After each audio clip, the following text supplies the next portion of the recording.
I'd like to call to order the September 12th meeting of the Clive City Council. Would the clerk please call roll? Mayor Edwards, Here. council members Weaver, Here. McCoy, Here. Michelinani, Here.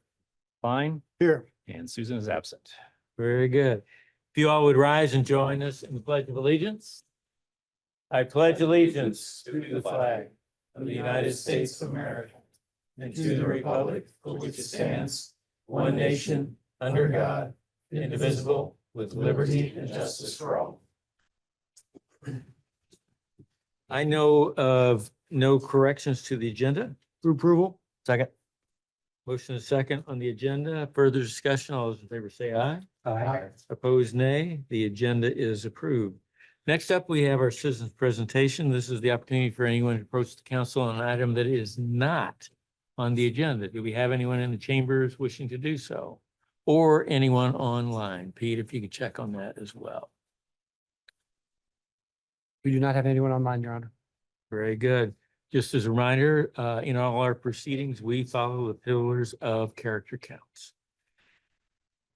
Now, next I see a presentation listed. I don't do. Nope, we are consent. There isn't any presentation on there, Your Honor. Not on the online one. Well, Placeholder. placeholder. Well, very Oh, good. yeah, on the paper one, yeah. Just so you all know, for the record, he hasn't lost his mind. It's on here. Yep.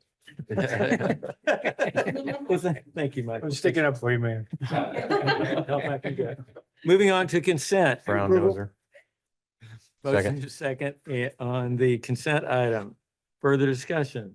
Seeing none, will the council please vote? Aye. And will the clerk please post that vote? Mine didn't come up, so yes. Huh. I think I got timed out. Not working over there, huh? Because I was waiting on everyone else. Mine worked. And passes 4-0. Thank you very much. First action item is a site plan amendment on Edward Jones. Catherine.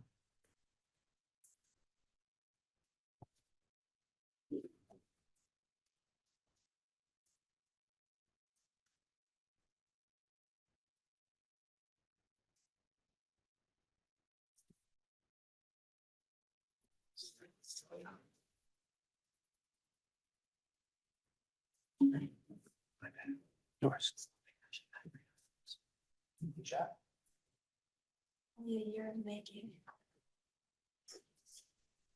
Good evening, council. We have a site plan amendment for you today for a building addition at 1173rd Street, which currently houses an Edward Jones branch. This is brought forward by Bishop Engineering on behalf of Fast Properties LLC. The proposed addition is 1,496 square feet in size, which brings the building total square footage to around 3,600 square feet. The addition will be in the rear of the building, which is not readily visible from the public right-of-way or 73rd Street. The architectural elements are being proposed to match the existing building. There will be some windows added to the rear of the building to maintain requirements on architectural fronts. The building currently does have a retaining wall and ramped kind of parking area that's been there since the modification that was put in 2020. That required a structural analysis, which was found to be able to support the addition going into that area. The parking does require 4 new spaces, which are parallel spots at the front of the building here, right along 73rd Street. That does bring them into compliance with our parking ordinance as it's currently written. There are no modification or major modifications proposed to utilities, and no updates are required on the stormwater management, as there is not enough undisturbance area of impervious surface to require it. We are requiring 6 new trees. Staff does have a recommendation of requiring ornamental trees right here in order to avoid overhead utility lines. Typically would require overstory canopy trees. Let's see here. Also, notice was mailed on August 23rd. We have not received any responses for or against the proposal. It did go to P&Z last Thursday, September 5th. They did vote unanimously to approve the site plan amendment as it's proposed. There are no outstanding staff comments. And we do recommend approval of the site plan amendment. I'm Thank you, Here for any Catherine. questions. Move approval. Second. Motion second to approve the site plan. Further discussion? Seeing none, will the council please vote? Aye. And would the clerk please post that vote?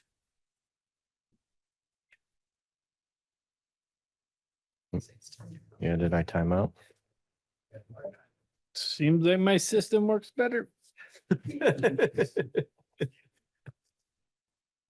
I'm a yes, obviously. Well, And that passes by a vote of 4-0. Thank you, Catherine. Matthew.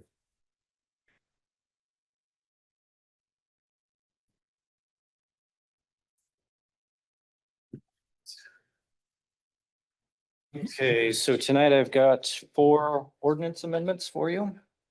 I'll just go over each one of them really briefly. If you have any questions on them, just let me know. And then I'll run back down there for the vote. The recommendation from staff is going to be to waive the requirement for 3 readings. These amendments came about due to the recent legislative session. Changes that took place at the state level prompted our codifier to notify us of some of the things that we needed to change. There's actually 8 of them in total. 4 of them are before you tonight. The first one is ordinance 1147 pertaining to electronic meetings. This defines various electronic meeting types and puts in a requirement that we make one available for you all to be able to use so that you can vote electronically and attend a meeting electronically. So that's 1147. 1148 pertaining to the publication of minutes. We already published our minutes, but one of the things that we needed to add is that we publish our minutes in a newspaper of general circulation, not just publish our minutes. So we added that language, and it also requires, not only do we publish our minutes in our bill list, but we add along to that the total expenditures from each city fund and a summary of all receipts. So we will make the necessary arrangements to get those published along with our minutes and pay the Des Moines Register even more money for something people won't read.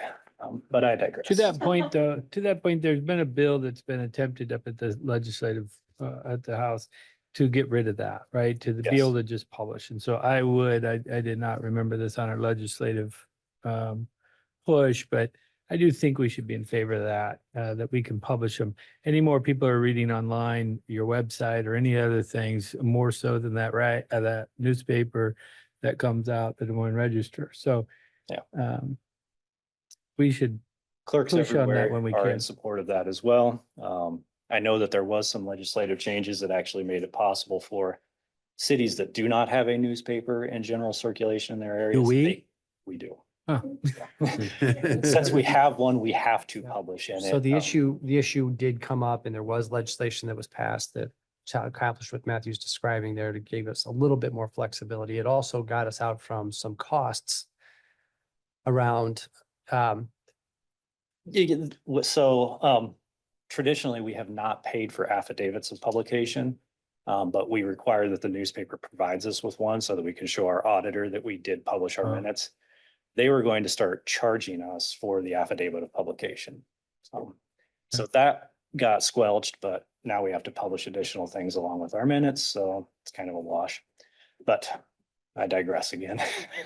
Matthew, do you have any sense on how much that costs us annually? Yes, annually, no, I could calculate it though in my head, but typically to publish our minutes and our bill list, it costs anywhere from $200 to $300. So Per it's meeting? $600 a month, basically, That's just wasted taxpayer money, basically. essentially. Yeah. I think in my day job, we did do it, and it's around 11,000 that we spend. Now you multiply that by every How many town, cities around here? Right. Yeah, I mean, every organization, every It's wasted money. 2080. That's what keeps it afloat. There was a lot of lobbying effort too on behalf of the Iowa Newspaper Association to keep that in, obviously, from a revenue perspective. So Yeah. we'll see what happens next session.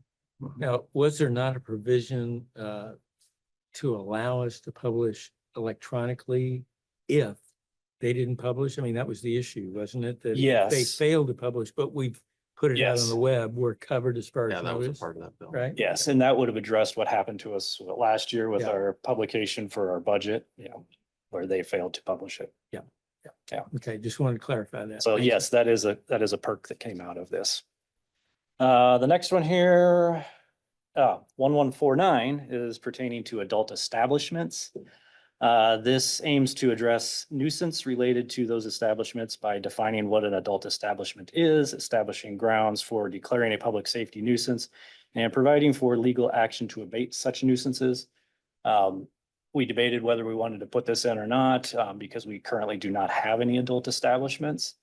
But after talking to Doug and Matt, we did identify some locations in the city where this could potentially be a suitable use for property. So we went ahead and put the language in there just in case someday we ever do have an adult establishment. If you're wondering where that location is, I'm happy to share it, but okay. Maybe not. I've already got my business plan written up. So.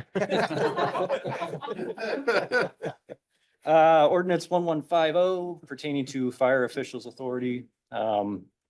This one, so our existing ordinance provides fire officials with the general authority to enforce fire safety regulations, but it does not specify the legal framework under which the authority is derived. So this puts in language that says we get it from Chapter 10A of the Iowa Code and our local safety code. So that's all that adds. And with that, I would recommend waiving the requirement for 3 readings and go ahead and vote on all 4 of them. But if you have any questions, I'm happy to answer any. Any questions for Matthew? Otherwise, I'd entertain a motion, and I assume we need one for each of these. Yeah.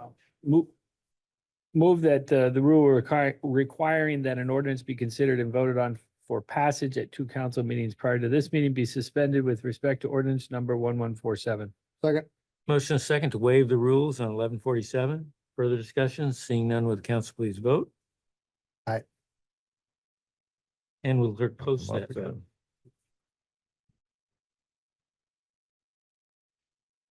Work? Yeah. Oh, okay. And Just passed. We have a new voting system tonight. and we know that because very good. It passed 4-0. Move, Now what? move that ordinance number 1147 be considered, placed upon its passage and adopted. Second. Further discussion? Shut up and then it went away. Would the council please vote? And will the clerk please Aye. post that vote?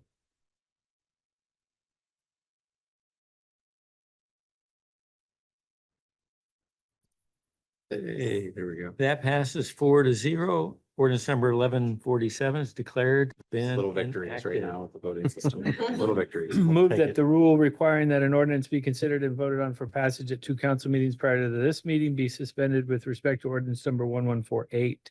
Second. Motion and a second to suspend the rules with regards to 1148. Further discussion, seeing none, will the council please vote? And will the clerk please post that vote? Aye.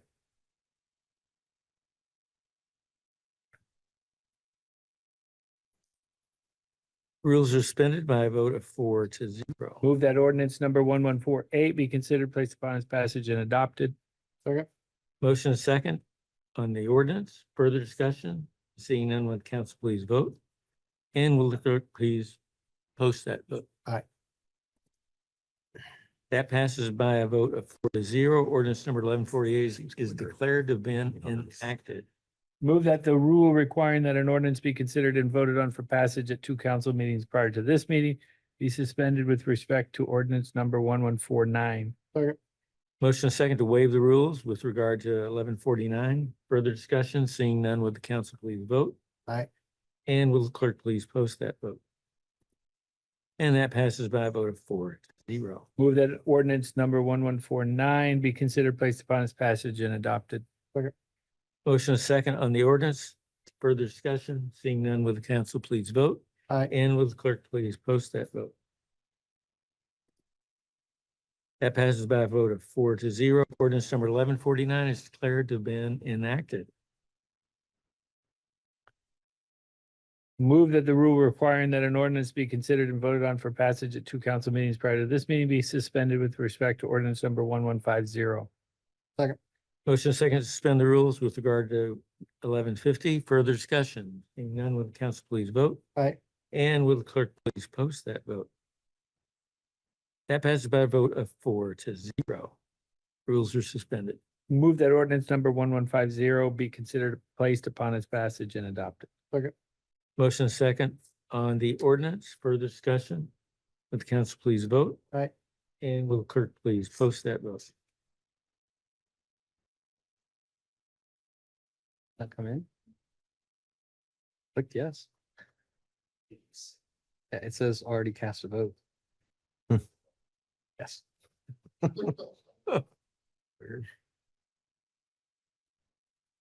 That passes by a vote of 4-0. Ordinance number 1150 is declared to have been enacted. All right, Matt, strategic plan. Thank you, Your Honor. Included in the packet from all of the work that this group has done, as well as the department directors working with you back in August, is the updated strategic plan for the next 5 years. Specifically, the work plan for the next 12 to 16 months is included in there, and the action outline detailing a lot of those actions that the council has identified as your top and high priorities for the coming year. Similar to past years, pending your adoption of this update tonight, we'll come back to you with regular updates on a quarterly basis on how staff is progressing, and just even included in this agenda tonight, work already happening on a lot of these action items. So with that, Your Honor, I would encourage the council to support the update to the strategic plan. I move the resolution. Second. Motion second on the resolution. Further discussion? Seeing none, would the council please vote? Aye. And would the clerk please post that vote?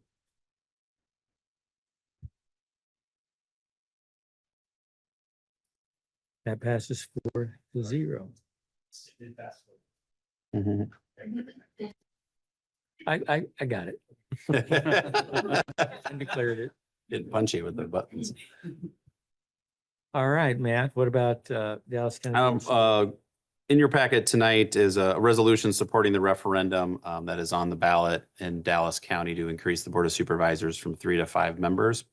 This has been an initiative with a signature petition that was presented to the Dallas County Board of Supervisors and approved to be on the ballot. I can report that prior to this meeting, I was made aware that Adel, the city of Adel, has approved their resolution. They did it 2 nights ago on Tuesday. And that Waukee has a similar resolution queued up for their agenda on Monday, and Urbandale on Tuesday. That's all I've gotten so far in terms of, we know that we've this has been distributed to all Dallas County cities. The major cities have this a similar version to this resolution. And we know that Councilmember Klein and others have been working hard on this initiative, and would encourage the council's support on this referendum. Was Adele unanimous? I did not see the vote count. I just got the indication from the clerk and the manager that it approved. It was approved. So I didn't see if it was a unanimous vote though. Move the resolution. Second. Motion is second. Further discussion? Seeing none, will the council please vote? Aye. And will the clerk please post that vote?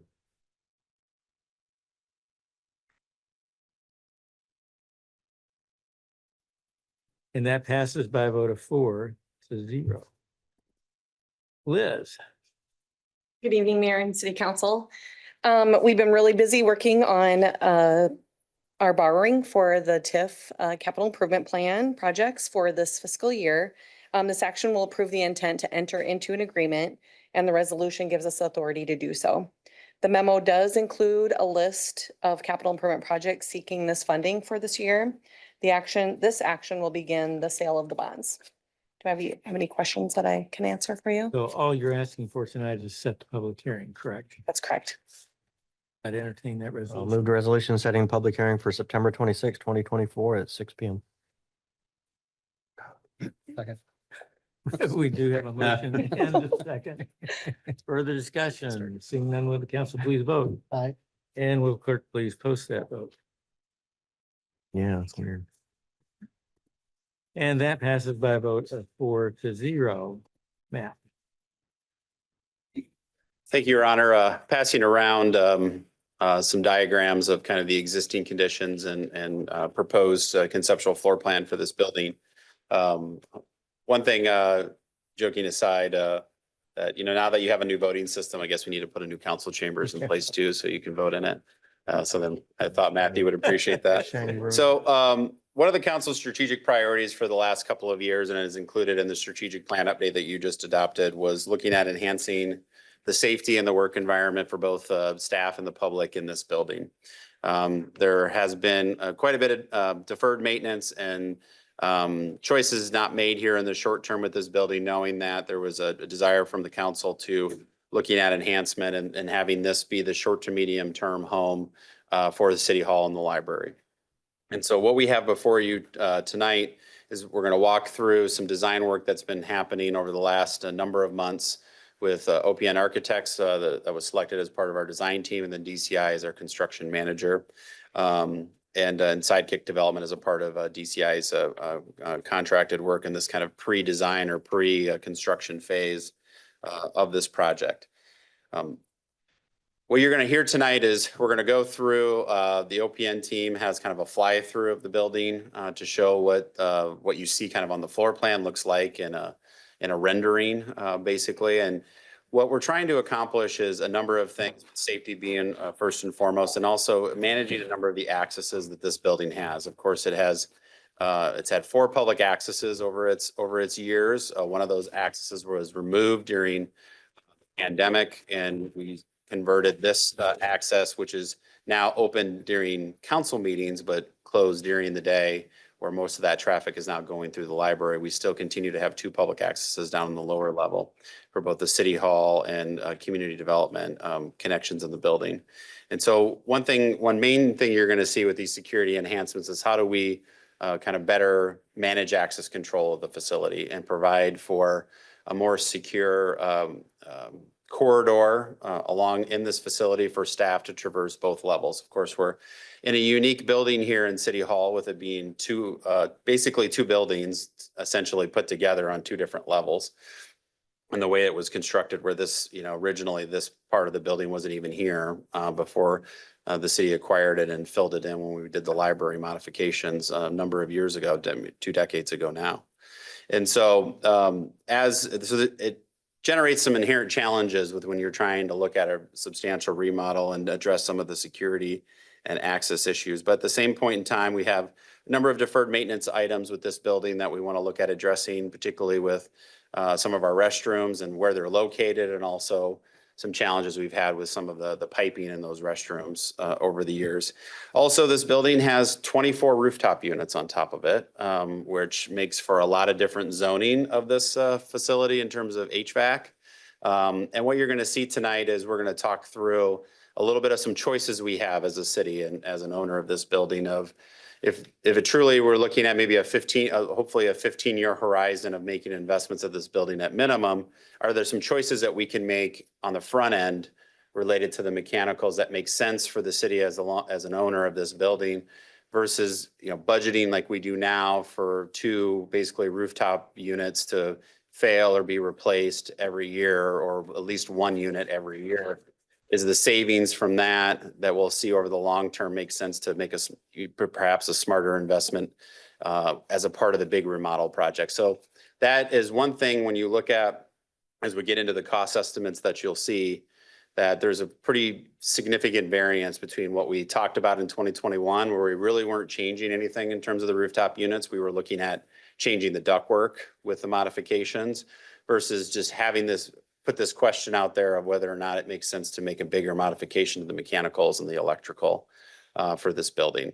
There's also some electrical components that you'll see in the cost estimate, the updated 2024 cost estimate that DCI put together, that shows some allowances for things like a generator or solar array. Those are things that are included in the cost estimate, kind of worst case scenario, but our goal as staff has been to identify some potentially under other funding sources to significantly offset, if not fund, those portions of the project, if it makes sense for this facility. For example, solar arrays, there's opportunities with federal funding to seek grant funds to significantly offset potentially up to 70% of the cost of that array. Generators. So one thing that's, again, interesting about this building is it has a number of electrical panels. We have a generator for this facility, but it only backup generates about half of the building. So basically from here north is on including our data center, our backup data center is on backup generation, but the library in all areas south is not. And so one thing that we were looking at is making sure the entire building has backup generation. And that would necessitate either a replacement of the existing generator to a bigger one or an additional generator. And that's something where we see some opportunities through hazard mitigation grants or other grant opportunities to potentially pay for that kind of additional infrastructure for this building.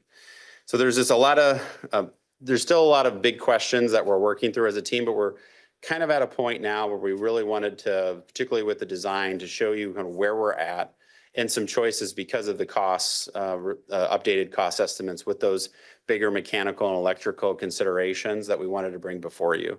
We have identified up to already $4 million that could go towards this project, but as you can see with the cost estimate, we're upwards of $6 million to do both phases, the entire reinvestment renovation in this facility. And we want to show you what are we getting for those dollars here tonight in the design that the OPN folks that Joe and Thomas will walk through here.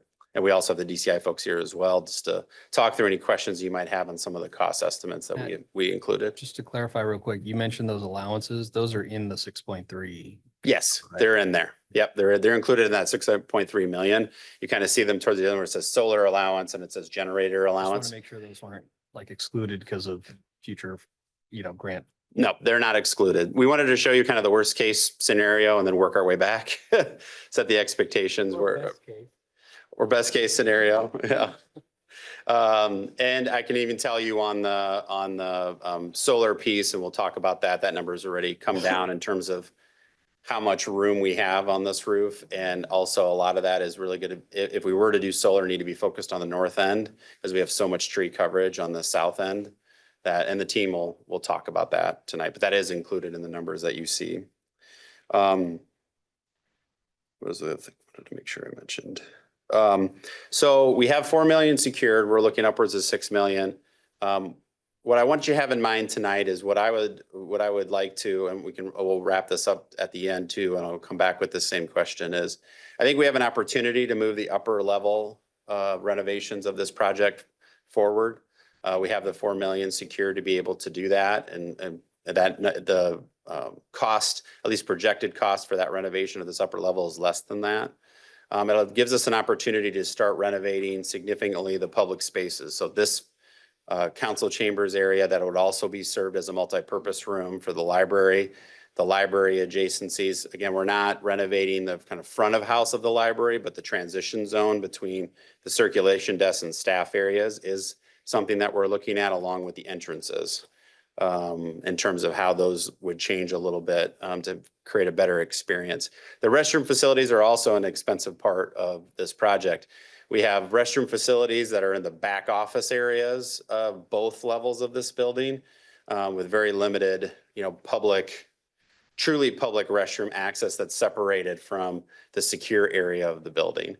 So what you see in both levels of this facility is relocating a new restroom facility that serves these public meeting rooms in the main level of the facility, also the library in a much better located spot. And then in the lower level for that phase 2 component is actually having a small restroom that's in the lobby area. Because right now, if somebody comes in down there, we actually have to let them into the secure part of the office to use the restroom. So that's another expensive piece to this in terms of when you're doing plumbing. But I would say that the variance between what we were talking about in 21 to today isn't significantly different. I think it's that electrical mechanical, as you can see, about 700 to 800,000, about a little over 1.5 million of the difference is what we have, again, worst case scenario on those electrical mechanical budgets that we're looking at. So those are just some things that I want to kind of set up as the design team goes through some of these considerations. We have some needs to make some investments in this building, and the council has directed me that this is that short to medium term home. So it's now a question of what scope of that investment and what makes sense for that 15-year horizon for this building. And I think what we're going to show you tonight meets that challenge and is definitely not an exorbitant plan in terms of design. And I think the design team will show you that. And I think it makes some really good choices in terms of security enhancements, particularly for this building, but definitely for the lobby areas and for staff. So that's what I wanted to kind of do to set up the conversation tonight. And with that, I will turn it over to Thomas and Joe to walk you through. And Matt, The before you do design. that, the Yeah. 4 million that you talked about that's been secured, what are the sources of that? It is urban renewal, tax increment financing. It's So all we, coming from that? so that 4 million all came from that. So the last piece of that, about 500,000 will come in that 2024 B bond issue that you just set the public hearing for. So 3.5 million has been secured. That would be 500,000. And then what, if, depending on your direction tonight, what we would do is through the upcoming CIP development is look over the next year or so how we could secure the remaining 2 million. I think there's an ability to do so without compromising any of this council's priorities and projects that are already moving and are high priorities of this council. I think there's an ability to do that. But I wanted to, again, have this check-in before we dived into that and then present back to you with the CIP approval later this year, how we fill out that financing plan. Okay. All right. What was the document? You're gonna want to be up. Yeah, I'll trade you.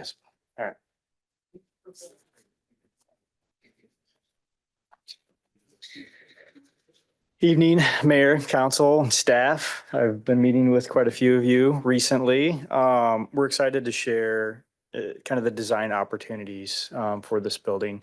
When we came on board, we understood that there was a budget that we had to work towards. Matt and team might be able to back me up and say, I constantly was raising my hand saying, we can't do that, it costs too much money. So we are staying within the bounds of the building. We're not talking about affecting the exterior or doing anything outside. We're trying to get effective ways to update safety and security were number one priorities for how we look at this building and influenced our plan layouts. The second was, if we are going to move a few things around, let's talk about staff efficiency. So those were kind of our three main drivers. When we were looking at this building, we knew we have 3 entries. I'm not going to spend a lot of time talking about the existing plan. You guys know this building fairly well. You know it's fairly cut up. You know that you can go in a back hallway and probably run into your neighbor and you probably figure out how did they get back there? That happens all over this building. It is not safe. It is not secure. Even though these guys know me, I can just walk in the building and walk right into mayor's office or Matt's office. That's not the kind of environment. We've been doing a lot of these city halls recently, and I think the way the existing building is set up, we've tried to come up with a very clear delineation between what can be staff and what can be public. So if we open up or look at the proposed floor plan, that white hallway in the back, that is all secure zone. So the only people that have access to that are staff members or those with card access. The pink or red areas, those are our staff public interaction points.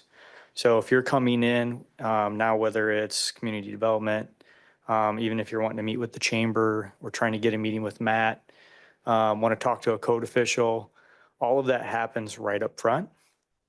They have that separate bathroom that Matt outlined for us and a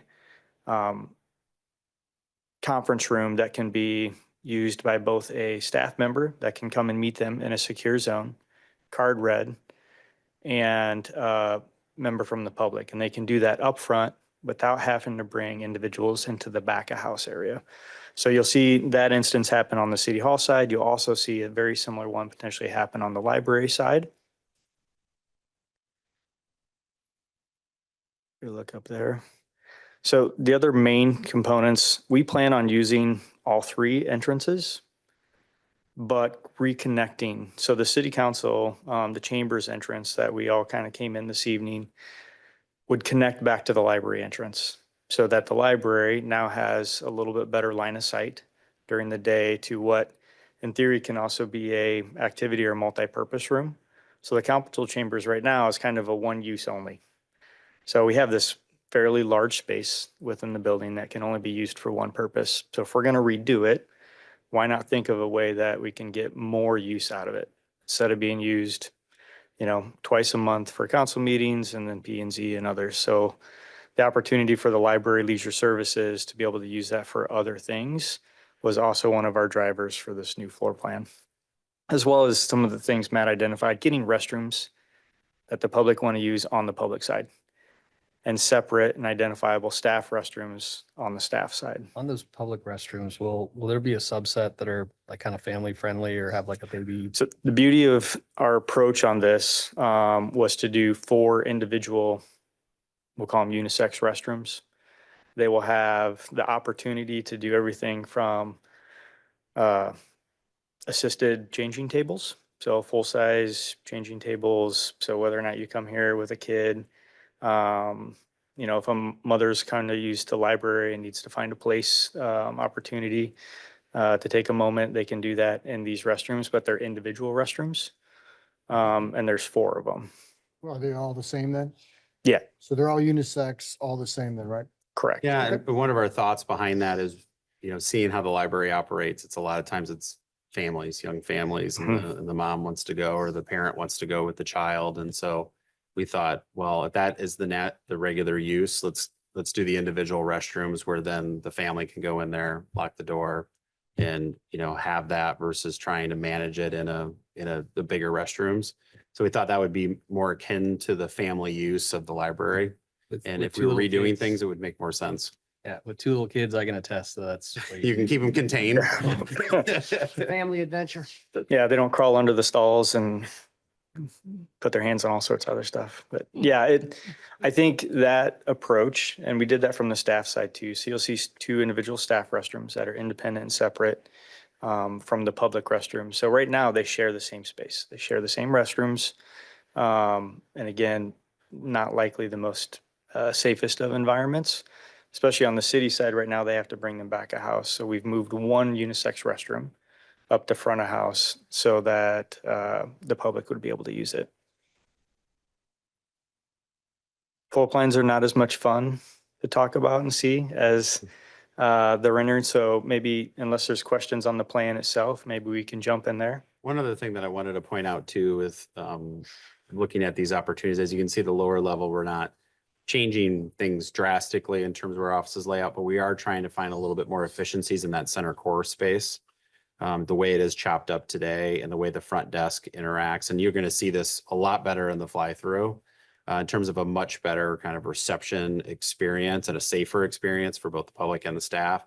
And also presenting multiple opportunities with an ADA level desk that also can provide staff an opportunity to have a more intimate, longer conversation if they're working through maybe a water bill issue or something that isn't necessarily out in the open of the whole lobby. And so that center core area and that lower level really can afford us some opportunities just to more efficiently use that space and then kind of keep pushing those office spaces of folks that are there all day long in those outer areas. So you'll see that as we fly through, we can kind of see it a little bit in the floor plan, and we're trying to buy daylight in a lot of cases in terms of penetrating. We don't really have that where it can penetrate into the inner part of the lower level, but that's just something I wanted to point out as you see that lower level changes. It might not look like a lot of changes, but there's some pretty significant intentional ones that we're making, and particularly that conference room space right off of the reception area that they pointed out earlier is we talked a lot about with staff of times when we have developer meetings or big groups coming in, particularly for community development, we have to bring them all the way back into the secure area. Now, if we have a conference room space that again can be used by staff 100% any time of the day, but if we've got folks coming in the lobby, we've got kind of that public accessible conference room that then has a key card access on the backside. So just provides for more options and opportunities versus what we have today, where our choices are basically everything's got to come into the secure area. Yeah, and then so the entrance on that north side. All the way to the north, no, keep going.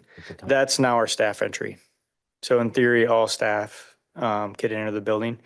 So the other quick component there, what we're intending to do is connect the 2 levels with a stair, but make it back house. Currently, there's that stair that's up front of house, right? Where the staff actually goes into the public zone, goes up a stair and then back into a private zone.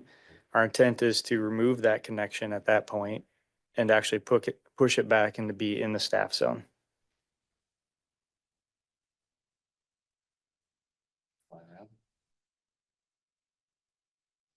Yep. One thing, maybe go back to the floor plan real quick, just before we get into the council chambers too, is one thing I wanted to point out, because it's just easier to, you'll see it in the fly through, but we wanted to really point out here is those exit areas that are behind you when you're sitting at the dais. So you'll see that there's the main one will be to the west there that he's pointing out with the cursor that will go into that private corridor. And there's also access to private restrooms and things like that back there for the council. But then just because of the size of this room and, you know, code requirements, we also need to have another emergency exit on that east side that actually goes outside.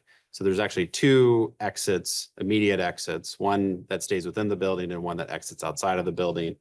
And so just wanted to point that out, that is a very intentional, of course, in terms of why we laying out the council chambers the way it is. And also one thing that it does provide is you really get to see very well through the fly through is we're now bringing in some natural light into this council chambers with the windows that are existing here on the east side. So it won't necessarily be, it'll be morning light. You know, you won't have light penetrating in the time you have your meetings because it'll be on the west side by that point. But it definitely does bring that natural light element into it and also better visibility.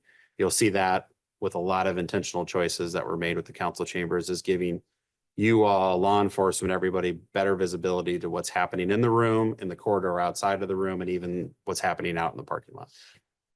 Yeah, Matt makes a good point. I was going to bring it up when we're driving around within the building, but one of the easiest ways to assist in a safe and secure environment is exactly what officer's doing over here is line of sight. And he's wanting to see the front door and be able to maintain that security. So when we look at it, whether it's council chambers or even from a staff perspective down at the city admin level, they can now have clear line of sight all the way up to the front door. Library the same way, they're going to be able to look immediately down the hallway, see council chambers and multi-purpose room, and we'll be able to set up a better environment for the officers to be able to see what's happening outside and to be able to see anyone that's coming in the vestibule. All right. Ready? So we're going to enter the same entrance we came in. We're going to come in to look at council chambers. So come into a main lobby, not too dissimilar from what we have today. We look to the right, the immediate right is going to be the council chamber entry. Those windows are the windows that are there now. They just kind of get lost because they're back in kind of that leisure services space. If I look to the left or to the south, I've got a conference room, another program type of space immediately on the left with glass fronts. On the right are those restrooms that we talked about. So just a series of very simple unisex restrooms. Not extravagant lobby space, but enough for what we can, consider pre-function. So when we were meeting with the library, we're talking about different programs. Sometimes programs are going to overlap. You know, one might come in, they're going to need a space to gather before they go into the program space or council chambers, I'm going to call it for now on, and vice versa. We continue down that same path. You can see the beginning of the library circulation desk. Their new entrance, same entrance they have today. We're just going to turn it 90 degrees so that they both enter to the same secure zone. That allows us, and in the evening time, say that this meeting's timeline is not completely aligned to the library's timeline, we can shut that off. I still need it as my second exit for this space and the space right outside in the lobby, but we'll be able to control access to the library in an after hours situation. Now, the library from a safety security point has a slightly different feel than maybe city admin, where they could jump over the desk if they needed to, which is a little bit different than what we talk about when we talk about city admin type of space. However, everything is behind a door. So right now, you can kind of just walk behind that space.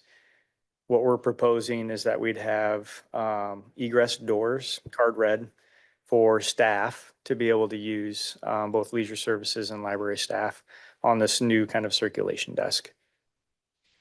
And looking through it, we talked about sight lines and visibility. There's staff on the other side of that wall. That's kind of their workroom type of space. So they can still maintain some visual connection without it just being completely open, right? It's a back of house space. They do a lot of work back there. They're organizing books. They have projects. So some version of a visual barrier, but at the same time, allow them to quickly see what's happening at the reception desk, is the intent of kind of this move. Everything else back there is library staff space and leisure services staff space. That's one thing too, to point out is what we're doing with this alignment too, is bringing the recreation team that's kind of spread out around this room here all together with the library staff. So all the leisure services team is together in that back office space. Questions on the library side? Okay, we're gonna move back to council chambers.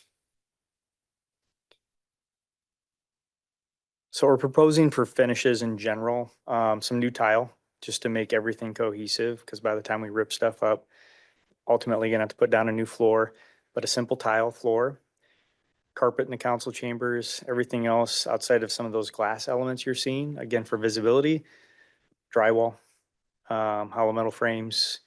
You know, this is not intended to be overly extravagant. There's one thing we're showing here in the council chambers is what could a big move be? And I'm not saying that this is a super expensive one, but it's more of that statement piece. So we're introducing kind of a backdrop for the council that you can see back there, and a ceiling accent piece that kind of realigns the space.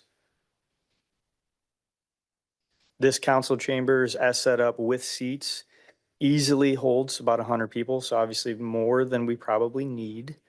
So the council room itself doesn't probably need to be that big. However, when working with the library and some of their program spaces, this was the appropriate size to accommodate their programming needs.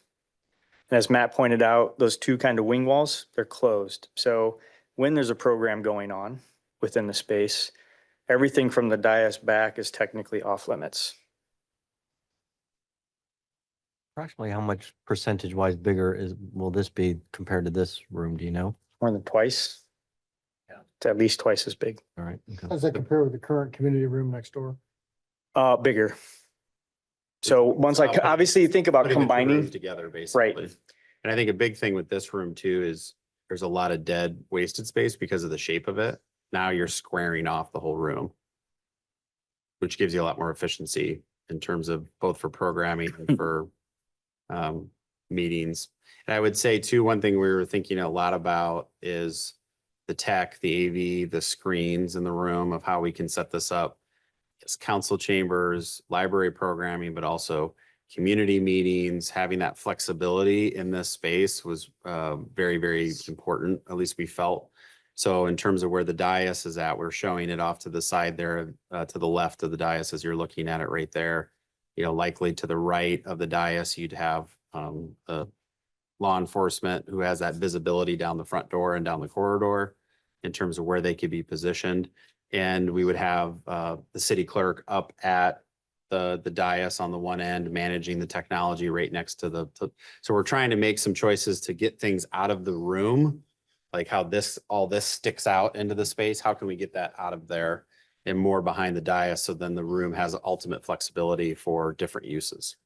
And you'll see that with the addition, and we'll show it, of a small kitchenette for us to be able to use for both library programming, which is really the main reason that library staff requested that, but also for any kind of meeting support. But it's off, it's kind of back, it looks back of house. So it's not like glaring at you in the room. Was something that we wanted to be intentional about too, with the storage and the kitchenette versus the actual space itself.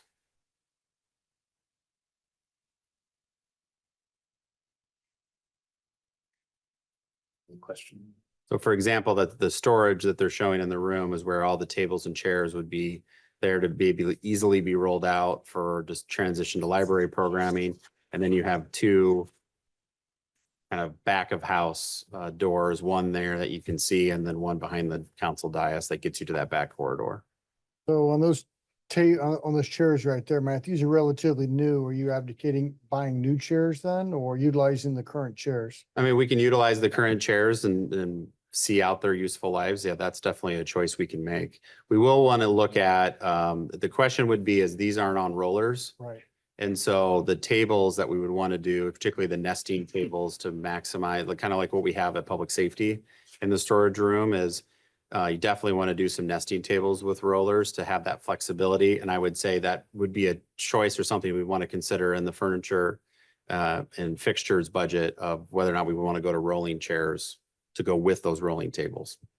Is a decision that we can make down the road as we look at the furnishings and finishes.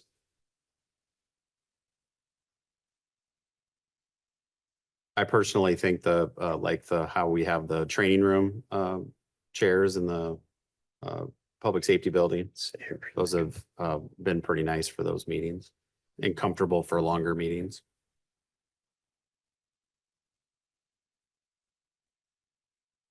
We are indicating some staff tables also. That's what you see over here. For additional staff members to have a spot.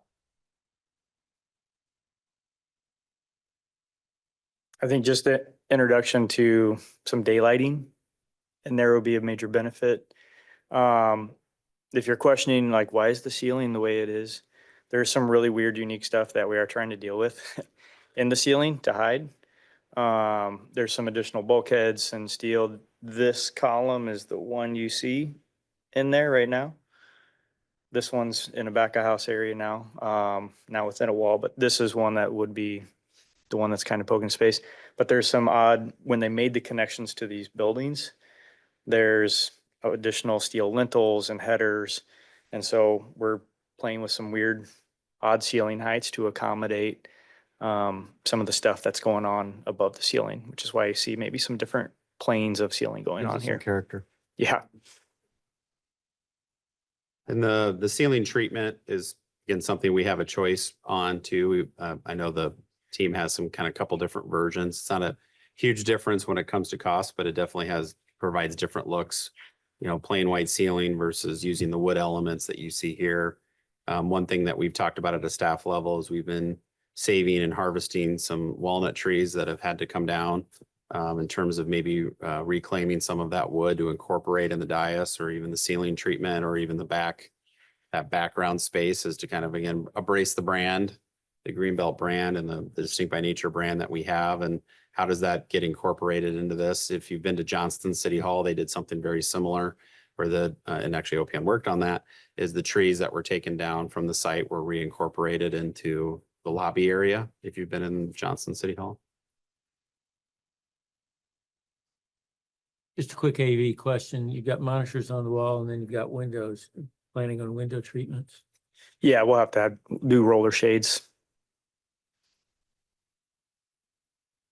Yeah, and it's the fact that we're looking at almost like two head walls, one at council, but having the opportunity to have them on the side going as well. It's almost another version of like a confidence monitor. So when it's being used for other purposes, whether that's presentations or program spaces, we'd actually envision the head wall being the west wall, like if they're doing a library programming in there with those two monitors on the west side.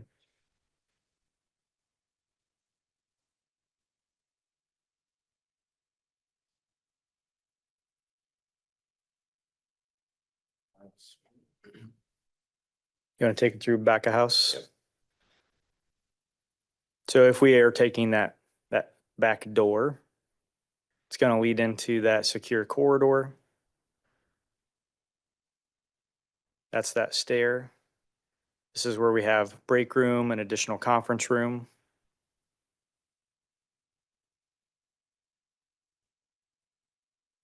One of our thoughts with conference room obviously be used by staff during the day, kind of replaces that Parks conference room that we have right here, but it'd also be that conference room that we would use for closed sessions, similar to what we do now, and that's just have it directly adjacent. We actually have a couple options with that conference room because we do have two conference rooms that are kind of in the core of the building now, adjacent to the council chambers. One just happens to be down the stairs. That one that I showed, that was from the City Hall lobby, but our thought would be is you have this break room area, you have this conference room, you know, the ability for council, you to come in, you can come in through the secure access. If you have coats or whatever, we could have spots for that back here. coffee, beverages, things like that. Kind of have that. You don't really have that as much in this space, but you could do that all from the secure side and then come out to the council dais. Just get another level of security and then also convenience. I know it's not a big pressing need for y'all, but at least things that are ready needed for the staff areas can also be multi-purposed for a lot of reasons. One thing we didn't really show flying through here, you can access this back of house space and bypass the council chambers with that kind of east-west corridor that connects the door we came in up on the plan, kind of back to this space. So a few options for entry. And how did someone in a wheelchair traverse the space from upper to lower? That's something we talked about quite a bit. So we would not have the ability to do that within the secure space. We have talked about what the costs would be if we ever were to add the kind of the stair chair, the little on that set of stairs. The only challenge with that is then you have to widen the space, and now you're eating into where we have some harder walls and things like that. We've talked about that specifically, and we have some options of if we had that situation where we had a staff member on the lower level that needed that kind of accessibility that, obviously don't want to go outside in the winter time to do that we would have some facilities in the lower level that would serve that need in terms of that accommodation. If that were to be something that we would, coffee bars, small things that we could do down there, since we wouldn't have a full size break room in that lower level. But other than that, the lower level serves the rest of the needs. But glad you pointed that out, Meyer, because we had a significant conversation about talking through that and what we would need to do. Well, help me understand. Okay, somebody in a wheelchair makes it into the main entry in the lower lobby. They realize to get to the library. How did they get to the library in a wheelchair? So they would have to go back outside. There would not be the ability to go from, there's no accessibility even with stairs.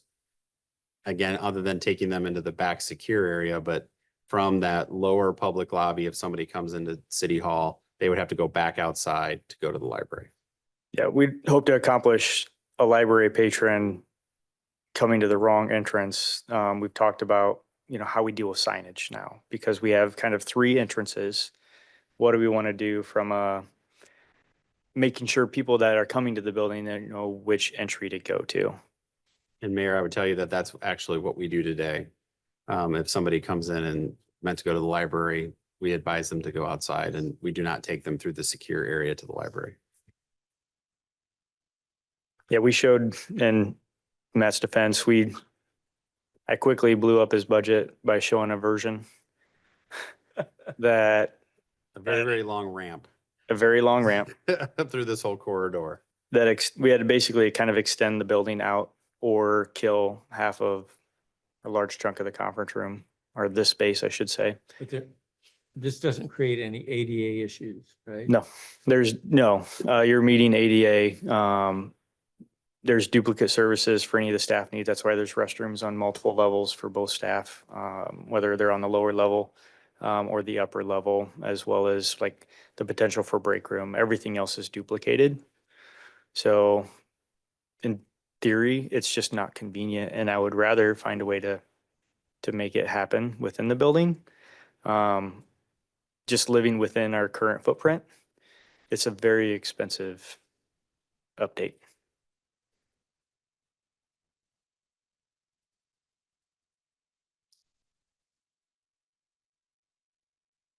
You want to show the rest of the upper level back of house Oh, sure. connection before we go to the lower?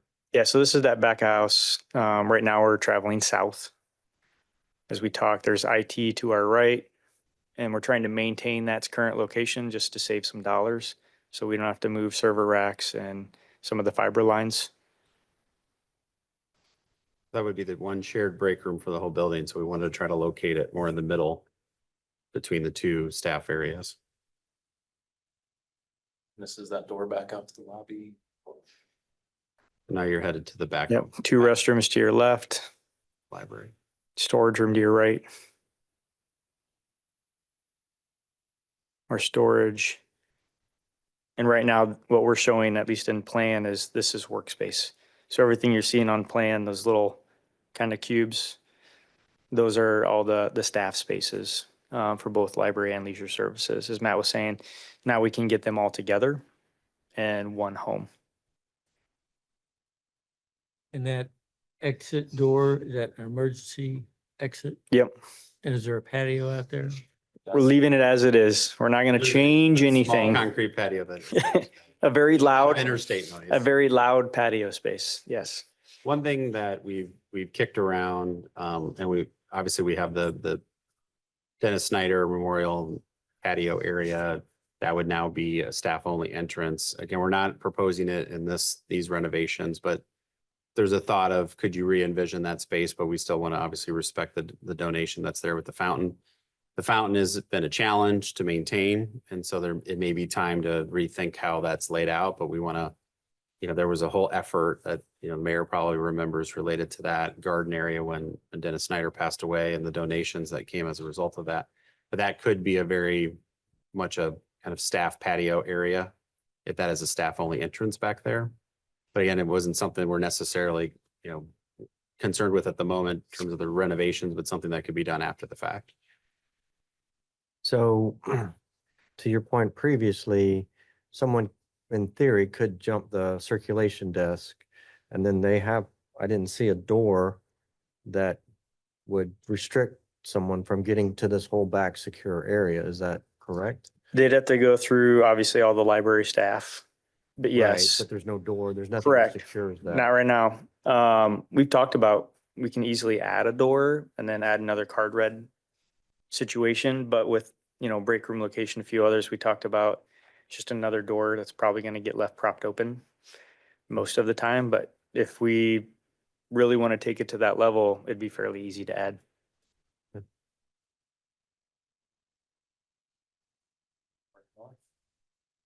The door can be put right there. Yep. And basically at the end of the quarter, it's just, there's some exiting stuff we play with, what direction that door wants to swing. Sure. So before we go down, or as we go down, I should say, as Matt alluded, there's kind of a identified phase 2, phase 1 situation where phase 1 would be this upper level, and whether or not we did this whole project or just a piece of it, we need to do it in 2 phases. So to take the whole building down just from a staffing perspective, not very feasible. Don't have locations for everybody to move. So our intent would be, we would temporarily move leisure services and library out of the upper level spaces we're in now, renovate this section. We're able to then isolate mechanical systems, electrical, maintain and keep city admin functions moving forward. We would still potentially propose creating that back corridor entrance and that stair as part of that particular phase. So we would be able to create a back of house connection and secure pathway as part of that first phase. So the stair we're going down right now, even though we potentially would do the second phase later, we'd propose that this stair would get put in as part of that first phase. And so then you would have, even if it took us, let's say a year delay to do phase 2 or longer, you'd have a new break room, you'd have that secure back of house entrance. And part of what I've thought of with phase 1 too is, can we get, that upper level and pretty much any other exterior tuck pointing or small, things that we would do even on the lower level on the exterior all resolved. So then all of phase 2 is really just the interior renovation of that lower level. There's just some general tuck pointing and some things we should do with this building just as a part of doing this work. Not anything extensive, but how much can we kind of get done in that phase 1? So then phase 2 maybe is a shorter time frame in terms of construction. We've talked about how we can maintain the library being open as much as possible, knowing that the back of the house obviously is being renovated at this time. What amount of front of house can we have? Obviously, we have flexibility with our checkout desks, but also what the library staff has talked about is really moving a lot of the programming and having constant programming at the Harbach Center too during this time. We would likely relocate a number of the leisure services staff to that building. We've got the whole lower level and the kind of that old fire office area that we would relocate leisure services staff to. So we would kind of have a much even stronger library presence during that time period if we did have certain windows where we would have to shut down this library completely for that transition work between the areas. So we have some flexibility with the other facilities that we have. And then we could also do something similar in the lower level in terms of relocating staff, whether it's to the public safety building where we have some excess areas. We'd actually probably move some folks up to the renovated area up here and then also the Harbach Center. So we do have some options during the phasing, especially even if it's kind of delayed or there's a gap between them. Zoom around. So we'll start just by going back a house and then we'll kind of end back at the front of the building or where the public might enter. So off to the left, we have offices. They're very similar, the same size we're looking at today. The only thing we were proposing is we're moving a few things around where the doors, we'd add some side lights so we can actually get a little bit of natural light into the corridor. That's kind of our big move. Otherwise, we're not really moving a whole lot of walls, trying to maintain everything that we have. We are recouping that current conference room that's over in the corner now for additional office space that gives better adjacency to their program. So development team can be together, be a little bit more cohesive in how they're located and how they work. This side would be very similar, keeping a lot of the same setup. Major changes is this interior space. We'd look at small conference room. Part of the thought here was kind of taking them kind of semi-conference room element that's in my office and actually moving it into a separate room. So then more staff can use it if I'm in the in the office. And so shrinking my office and then moving kind of to a more neutral conference room space that anybody could use. Yeah. Matt, your office, I don't want to get into the weeds on your, behalf, but your office would not have direct access to that conference room, meaning a door. That would be. No, it doesn't. But if you look at, and they can zoom into my office, it's still big enough where I have a small conference room table. It's just like a 4-person versus a 6-person. That's still in there. You can see it right there. So. Yeah, it's a comfortable enough size, even though we reduced it, that you can still have a side table for conversations. Plenty big. Yep.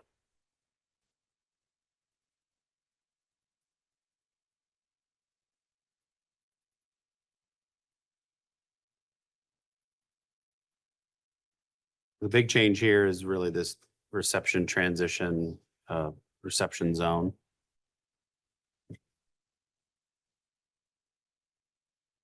Introducing more glass and having kind of that lower opening, similar to what's down there now with the plexiglass. A little bit nicer. Just a little bit nicer. So that conference room, that door and side light to your left, that door would be open. The door on the other side of it is locked. So if somebody comes up, hey, I've got a meeting with Matt, they can put them in the conference room. And then Matt can come in through back of house, go through that door. He can card read to get back out, back into his staff space is how that would work. On the left is that restroom. I was looking at the map, I thought that was Matthew's office. Oh, the one right up front? Yeah. Oh, We do maintain the ramp. That's there Yep, today. And we need to do that just because we are sunken down a little bit for ADA accessibility. yeah, again, we're, Walled off there where the stairs are right now then, where the TV is that all completely walled off? yeah, so we're proposing to remove that existing stair that's there right now. So we demo out that stair. It gives a little bit more space to that upper lobby. And then we're going to wall off that corner, kind of where utility building is today. And that's where the restroom is. Where that Clive logo is there is basically where that stair is that goes up right today. So not, the footprint of the lobby isn't changing a ton, but it's a much better sight lines for the front desk staff though, with having that open stair and then they can see all the way through the front door versus today where Paula kind of has to look around the corner to see people coming in. And of course, the utility billing staff can't see anything. They're until somebody's right up at the desk. To help orient, this railing for the ramp is in the exact same spot it is now, and the ramp itself, so. To kind of, We're trying to, besides blowing a hole through that wall and adding a stair and demoing out that other stair, structurally, we're trying not to change a whole lot. I think to the left, Thomas, you want to show them, we have that kind of little drop down area. So you have the high top desk, and then we have this kind of drop down area. So we need to have one for ADA accessibility anyway, or a lower desk area. But we thought putting this off to the side too is if we have a situation where one of the utility billing specialists, has to have a little bit longer, more intimate conversation working through a utility billing issue, or, with us combining community development up here, if Kelly has to talk through a permit with somebody, that they can both sit down. We can put a screen, our idea is to have a computer screen there, similar to what Kelly has right now by her desk. If you're talking through a property, where can you put a fence, that kind of stuff, is we would have this as kind of that drop-in area. There wouldn't be somebody assigned to that desk. It would be more of if Kelly needs to use it for community development, or Paula needs to use it on an issue, or a utility billing specialist, that we could have that drop-in area. We need to have something for ADA anyway. And so, but it's a little bit off to the side, so it's not like out in the middle of the entire lobby. So I'll talk through the security components. Right now, we talked about there's glass. It's open underneath, small enough you can't crawl through, but enough that we can easily pass papers back and forth. That glass, we would not propose to be ballistic. Most of the ballistic glass, unless we get really up there, it's going to stop a small caliber handgun. It's not going to be able to do any real protection. However, we do intend to add Kevlar. So everything from the desk line down, it would be Kevlar lined. It's something we've been doing similar. The dais, I didn't point that out when we were in there as well, but that would be lined the same way.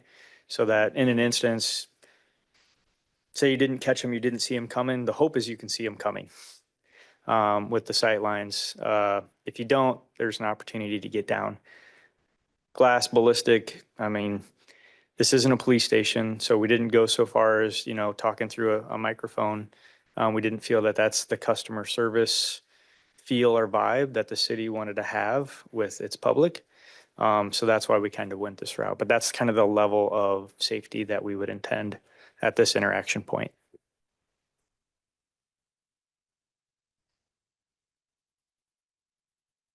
So that's kind of our tour. Is there any spot you want to go back and look at? Any questions? Looks good. I am wondering about the HVAC and the solar that, Yeah, I can touch on it a little bit.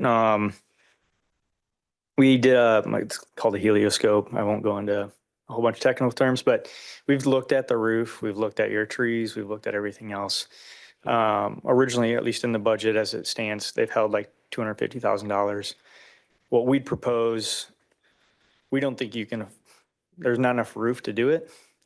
So the max size that we would intend, the numbers we came up with probably about 70,000. So if we held like $100,000 budget, and that's without the rebates.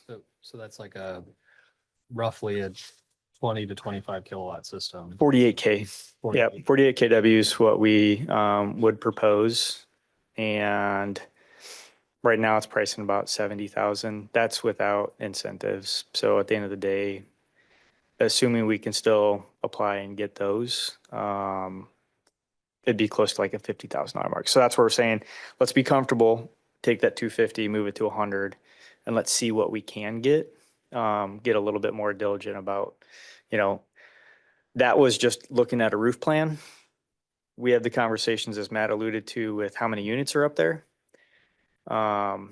If you're going to get into thinking about solar, I would advocate you might want to think about getting a new roof, which right now we could get by with patching, repairing, and do some things if we change a few units. But if you're going to go to the effort or expense to add something like solar to your roof, you might want to consider, roof's not in the greatest shape. City could probably attest to it. We've gone and looked at it. I think you had trees growing in portions of it. So there's other things that aren't accounted for. So we could say, yeah, solar, 100. But at the end of the day, there's probably a few other things that might trigger. Yeah, we would need to see or I would need to see The what the ROI business on that. case is Yeah. for that, the total cost of ownership, you know, of not just the month-to-month savings on a solar, but the cost to install, the operating costs, the cost to replace, maintenance, whatever, as well as if we got to put on a new roof. I want to see that full business case Sounds like before we say, yeah, let's go down that path. Yeah, and we've put them together. The roof thing is the one that would be the kicker. Well, it sounds like we need a roof regardless. Well, Oh, yeah, and I think some of the choices that we'll make, or we can make on the mechanical units up there, if we consolidate some.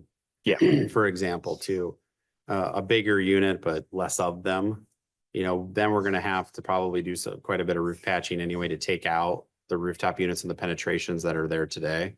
For the 24, you know, we take 24 rooftops and we take them down to 12 or 10. You know, we're gonna have a number of areas that we're gonna have to do roof patching to a certain degree. So I think that's one thing we'll weigh is, you know, as we work through this and work through with DCI in just terms of constructability, are you at a point where you're removing, just even regardless of the solar, you're removing so many rooftop units and so many patches that it makes sense to do one fresh roof across the whole stretch versus just patching in those new open holes from taking rooftop units off. Yeah, I'd be I'm probably speaking out a little bit outside of my realm. I was gonna let you go. Correct me, but that, to me, this is what would make sense and what So- we talked about. I've Right. been looking at that differential on that as well. And I agree, you know, I like the alternative, the EV on that, or the alternative energy, the solar aspect, but clearly we have to make a business case for that to look at a return on investment. And, you know, do we need that? Do we know what's our total cost? There's a lot of questions there.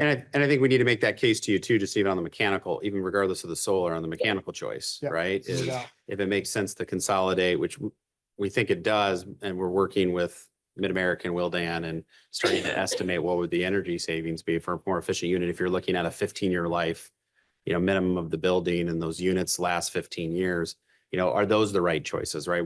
Even on the mechanical side, we want to make the right choices, you know, for the short and long term, and knowing that we set aside budget to replace these units every year. We'll save that if yes, it'd be a higher upfront cost, but if we're saving 25 to 30 grand a year over 10 years, and it, you know, you put that in on the front end, but you save it in the operating budget over 10 years, you know, that, again, those are the math that we need to come back So- with you on and So make. essentially- Matt, maybe I'll clarify a piece of this too, just so you guys, what is in the budget right now is to remove the small individual units that are kind of all over, replace them with consolidated, far more efficient systems. So that's what's in the budget right now. There's version to say, hey, let's pull that back. Say we wanted to attack the whole building, phase 1, phase 2, and we'll figure out what that budget is. We can find ways to save some money by reusing some of these units. We just need to know it rather quickly, because everything's going to branch off from them, and our entire system will rely on how we design for those smaller units versus larger units. If we get to a point where we're looking at a phase 1 and maybe a future phase 2, I'd advocate that we spend the money to do the right mechanical systems as part of this phase. We don't necessarily have to do all the roof stuff. And honestly, I wouldn't want to do solar yet anyway as part of this first phase, because most of it's going to happen on the other side of the building, of which I'll need to change those units. So Is the main thing you're talking about with this, the consolidation of units? I know you said less, but bigger units. Anything as far as like moving to like a multi-zone heat pump system?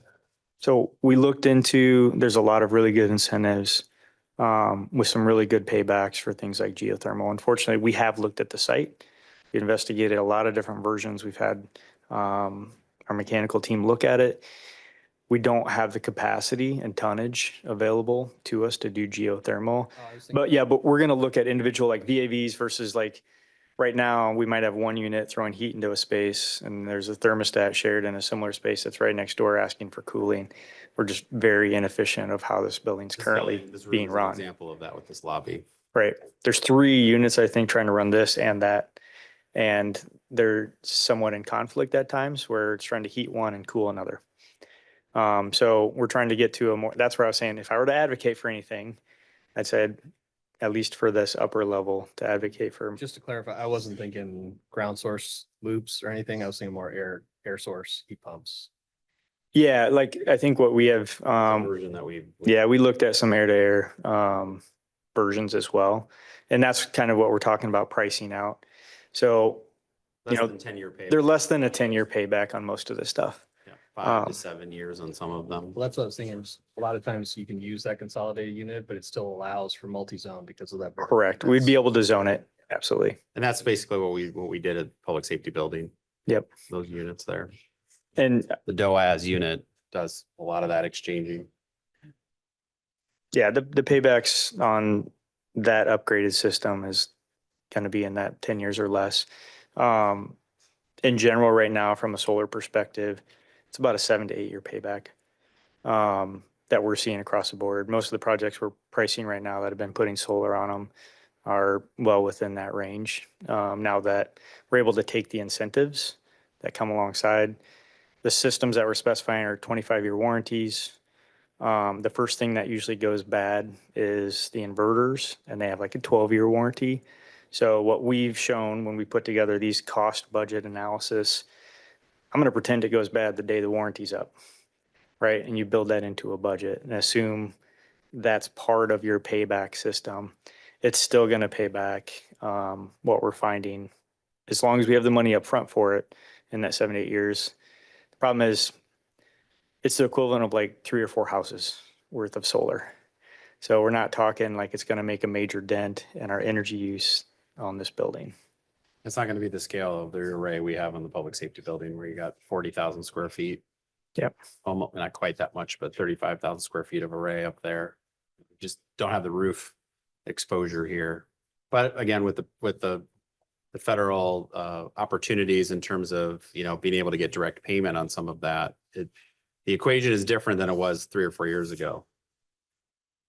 In terms of, but that's the math that we need to show you and as a part of those investments. And, but that, as to Charles' point, that's really going to be a choice more on that second phase. Yeah. And so if we're delaying that, you know, just line up the financing, that gives us some time to then work through that.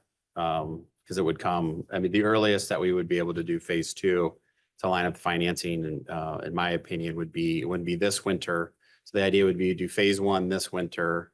It would spill a little bit into spring. And the timing of that is also significant because one thing we've worked out with DCI is because they're going to be on site doing construction management of Greenbelt Landing is actually kind of double dipping, for lack of a better phrase, of having a similar site superintendent on site for both. So there's some savings to us from a construction management standpoint there for that phase 1. So that would happen this winter into early spring. And then phase 2, the earliest it would happen would be next winter. So it'd be winter 25, 26 would be is how we would time it. And if you're wondering what would happen with this room, of course, we're proposing to use the training room at Public Safety as your council chambers in a temporary fashion, because we do have that set up as a Zoom room. We do some reconfiguring and testing, and I know we've played around with it a little bit, but we would use that training room as the council chambers. We've used it for plan and zoning meetings in the past. So that would be the temporary council chamber space while the phase 1 renovation would be happening. And how long is that renovation? What's the anticipation timeline? That's a great DCI question. Looking- Put them on the spot, but. I think we. If you come up to the mic. Yeah. Yeah. Yeah, good evening. So I think for that phase 1, we had about a 6-month schedule in there, and similarly for phase 2, between the two.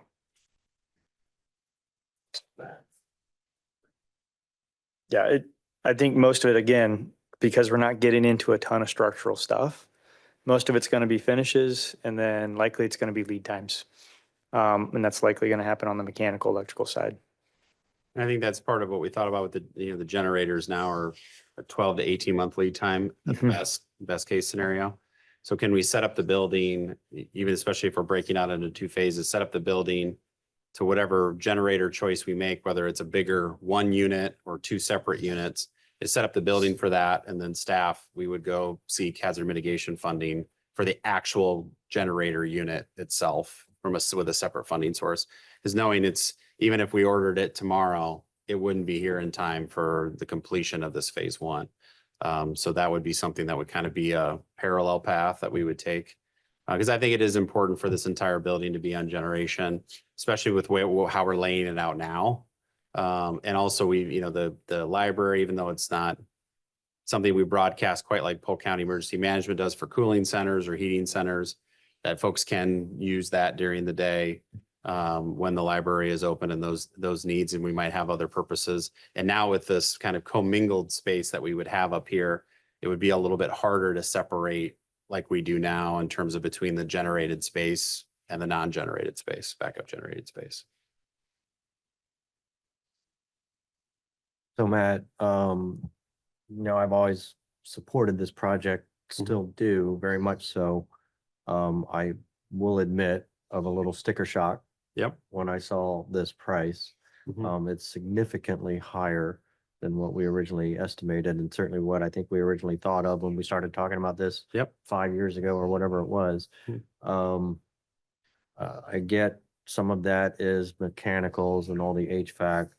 I mean, is it just inflation? What, I didn't look through all the line items. What do you account for all that additional cost above what we originally were considering? I'll hit it at a high level and let Michael hit the rest of it. I think the biggest driver, again, about 1.5 million of that difference is in the electrical mechanical estimates. Now, what you heard tonight is we're starting to look at bringing some of those numbers down with some choices, right? Just even the further solar investigation that we've done, that number has gone from 250,000 to 100,000 in the matter of weeks. And so we're not at a detailed design phase or construction drawing phase to really get that OPN or that My cost worry is we opinion get into tighter. detailed design, it goes up. Right. I know. And that's, so what we wanted to do is, again, Michael's going to probably yell at me for saying this, but we wanted to show kind of worst case scenario in terms of cost, and then how do we dial it back from there? Knowing that we have some other funding sources identified, like for the generator and potentially some federal grant funding to offset solar, but we wanted to show you the all-in and worst case Which I scenario. appreciate. Yep. So we can work our way back from there. But I would say that is one of the bigger drivers, but then there's just general inflation. We did put some inflationary numbers into the 2021 estimate that we did when we did the conceptual work with DCI and then SVPA at the time. But as Michael reminded me, it wasn't enough for what happened in that 3-year time frame. But I think Michael can speak a little bit more to that. Yeah, thank you. So, I mean, we originally did that evaluation of what the space might look like in 2021 and helped out with some original estimating. Some of the major differences we saw, aside from the inflation piece that was at a greater rate than we originally anticipated, we're looking at about 4,000 square feet of additional space than what we evaluated at that time. And some of that is kind of the staging area that you see outside. You call it the pre-functional space. Some of those spaces, as well as in front of that lobby at the reception on the lower level. So just a little bit of added space that added some additional cost.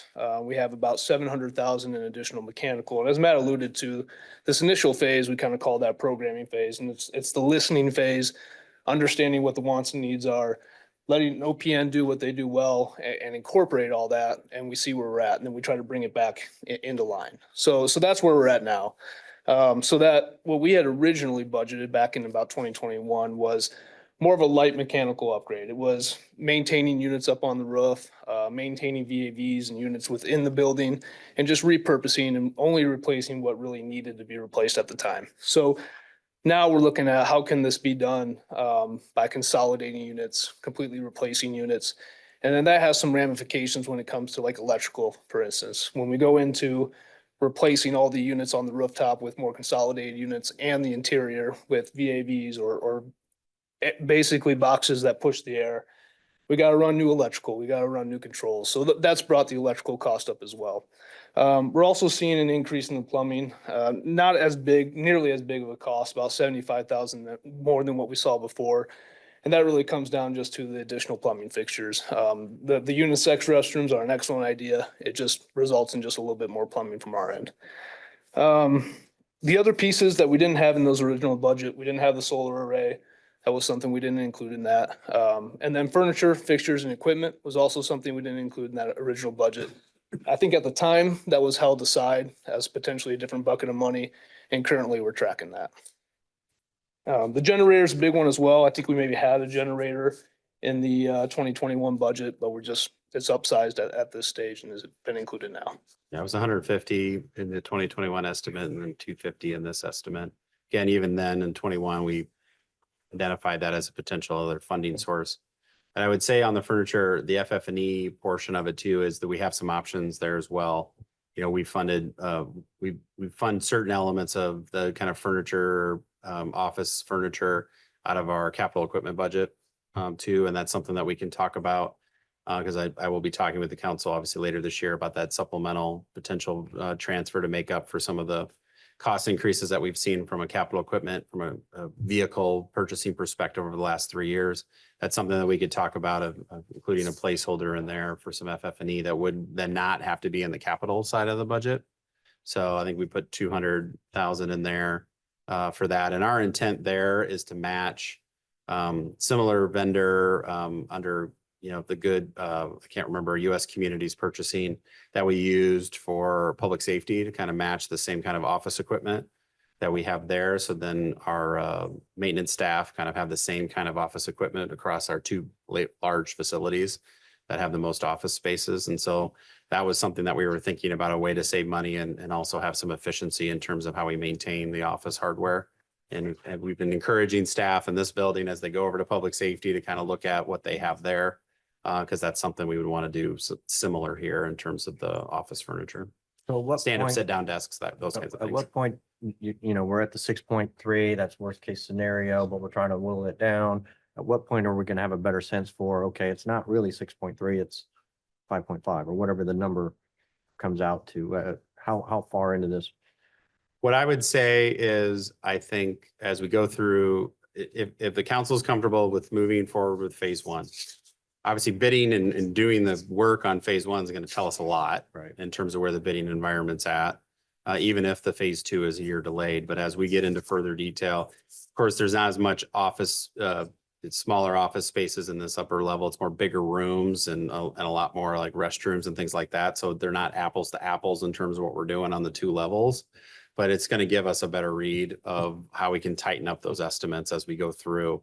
Just even developing the construction drawings, and then DCI is going out to the folks that they work with to get even better pricing as before we go out to bid. That's going to help us inform of where that number starts to come down, hopefully. And presumably, if we're doing some of this HVAC consolidation and more of the upfront investment, there should be a long-term savings return that we can then hopefully factor into this to help mitigate some of that cost. Yeah, that's definitely what I would want to show you, is that if let's say we're making the choice on the bigger front end on the mechanicals, then in the budget process, we're taking this $30,000 allocation that we have in the city hall budget, operating budget today, to replace a rooftop unit, that we would have some expenses. And then how does that look? So let's say the life of the bigger consolidated unit is 15 years. Well, I'm going to show you that math because that's the ROI, right? That's the reason you would do it. A portion of the reason. There's will be the energy efficiency will be also a piece of that in terms of the energy savings, coupled with not having, hopefully not having to replace those units in that 15-year time period. Yeah, Matt, and one more thing I would add, just you had the question about the kind of the scope increase between now and then. As part of the budget, so we carry a construction contingency within here, but we also include a design contingency. So at this stage in the game, we've got 10% design contingency, but the intent of that is for those things that we don't know today that get incorporated into the scope throughout design.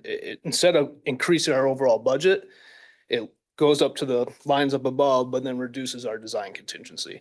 So as we move forward into further and further into construction documents, you'll see that design contingency line move down lower and lower as we're at 50% CDs, we shouldn't need more than 5% in there. And then as we get to bid documents, we should have 0 design contingency in there. So we're trying to accommodate for that today in the budget, so the budget doesn't increase and hopefully it comes down. Yeah, and that's also the construction contingency is a piece of that too, is obviously we have an existing building here. We've done the team has done some investigation, but in some cases, until you really open up some walls, we might discover something that we didn't anticipate. And so that construction contingency is designed, for that too. Again, it's below the line overall in the overall budget, but it may move, above the line. But then if we don't have those hopefully unanticipated discoveries, then hopefully then you reduce the overall number. And I just realized too, I don't know if this came across in the packet, the joys of the new voting system. I had put a pretty multiple paragraph memo outlining some things and also some policy questions. I don't know if that came across in your packet. I noticed it didn't in the PDF packet, but I had put that in the civic clerk system. But anyway, I'm noticing it's not in the PDF packet, so I don't know. I have to figure out what I did wrong there. Probably many things. But one of the things that I also outlined too is, again, if you look at square footage to, replace this facility, you're looking 3 times, 2.5 to 3 times the cost, of the renovation. So if, and I would say too, is when you're looking at a 15-year to 20-year life of this building out following this renovation, who knows where a lot of things are at in terms of what this community is needing, what services we're needing, what arrangements are of service delivery across the entire west side of the metro area are. You don't know what that's going to be after 15 and 20 years. So I would advocate you probably don't want to make an investment beyond that time frame, because there's a lot of unanswered questions of where we might be at as a community. We'll be built out for a decade and a half probably by that point. So who knows what the service demands are and the space needs are, and there could be. So I think it just makes good sense to make that investment in this facility. Again, leading with those security enhancements, but knowing that once you get in there and you're really tearing things up, then you have opportunities to make some other things right that this building wasn't really designed for originally. And then you see what this whole just even corridor looks like in 15, 20 years. John can tell us then. Sure. He'll still be around. You bet. Really what I'm, looking forward, pending any further questions, is just kind of head nodding or direction of proceeding at least with the, continuing with the phase 1 work. So we have the funding identified for phase 1, and we'll be securing that here in the matter of months to move forward with phase 1. And actually there's some excess in there in terms of we're allocating 4 million and we've estimated roughly 3.8 for that phase. And so if we see some savings in that first phase, that could spill over to the second phase. And what I would do then, if pending that direction, if that's where the council is comfortable with, I would look up at lining up a financing plan for that other portion, but doing it in a way where it's staggered so we can see what we see in terms of what happens with that first phase, because there's no sense in financing a higher amount if we don't need it. And so that's something that we can work through in the CIP process and identifying maybe it's, across a couple bond issues, next year that we have some initial funding that we bring on board, but that we see what savings that we, if we have some savings or not from that first phase, then we can take that into account before we do the 100% financing for the second phase. And these choices on mechanical, obviously we'll have more choices on the north level with the solar and, mechanical than we do on the upper level. Is there a contingency if we move forward with phase 1 and then for whatever reason we decide not to do phase 2, how we kind of jigsaw that back together? I think there would be, off the cuff, what I would say, and to Joe's point earlier, is you are creating that secure stair on the backside. We are creating a new break room and support services. We would probably, the one thing that we would struggle with is in that lower level, we don't have that public restroom. So we would still have to bring folks to the back office secure area. Then it's now open to the entire building. I don't have a simple fix for that on the lower level. And I would say too, that we would probably want to look at if that second phase is going to be substantially longer than a year or so, or a year and a half, then we probably want to look at doing some consolidation of that front desk area, even though it's not going to be ideal for the work environment, to then turning that back entrance into a staff entrance. That's a community development entrance. Just kind of off the cuff, that's my reaction to that question, is we would maybe have to force some things that aren't ideal for how we work if we had to wait that phase 2, or if that phase 2 never happens. Yeah, and I get that. I'm just trying to think like, are we kind of marrying ourselves to phase 2 if we say we want to move forward with phase 1, right? I mean, I know we've been talking about separating them, but it sounds like if you go down one path, you're kind of committing to both. Yeah, I would say that, again, not ideal, but you could leave the lower level the way it is. Again, not ideal. And then you can maybe make some smaller modifications to the lower level that, again, maybe get you 10 to 15% of the way there. It's still gonna give access though to that whole back area, which is the Right. biggest security challenge. Right. But again, you could add a door, there could be some things that you could do. But you could do some small investments on that lower level that get you to basic, but don't get you to good. Yep, Matt's talking, it's more operational at that point. If your question's about, am I marrying myself to an MEP system or electrical that's coming into the building, they're separate. So nothing I'm doing in phase one is going to marry or force me to have to do anything as part of phase two. It's simply an operational type of issue, is we'd love to be able to shut down that far north door and make it staff. That's about it.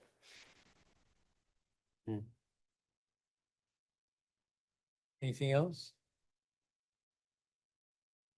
So the sense I'm getting is, can we proceed at least on the phase one, detailed design, construction drawings, and then come back with, of course, we've got some questions to answer related to ROI on mechanical, electrical choices in some areas of the building. We'll have a little bit of that for phase one, more of it's phase two. And then I will come back with a financing plan of what I can think is doable to get us to that phase two.